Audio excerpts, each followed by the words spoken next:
अस्सलामु अलैकुम वरहमतुल्लाहि वबरकातुह। मोहतरम हज़रात, 6 जून को उत्तर प्रदेश के वज़ीर आला यानी वहाँ के चीफ मिनिस्टर जिनका नाम योगी आदित्यनाथ है, इनका बर्थडे है यानी जन्मदिन है। इस मौके पर इनकी सालगिरह को बहुत जोश व खरोश से पूरे रियासत में मनाया जा रहा था। रियासत के तमाम जिम्मेदार किस्म के लोगों ने इनको मुबारक दी।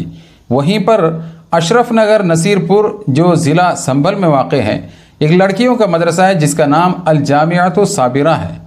इसमें भी तमाम लड़कियों ने मदरसे के जिम्मेदारों के साथ में मिलकर योगी आदित्यनाथ के सालगिरह के मौके पर यौम पैदाइश को बहुत जोश व खरोश से केक काट कर मनाए।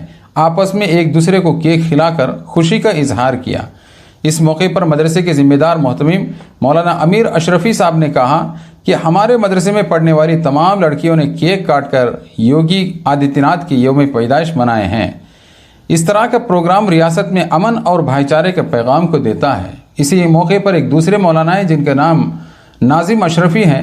इन्होंने कहा है कि हमारी रियासत के सरबराह का यौम पैदाइश मदारिस में मनाना बड़ी खुशी की बात है। जो इसकी मुखालिफत करते हैं हकीकत में ये सियासत कर रहे हैं।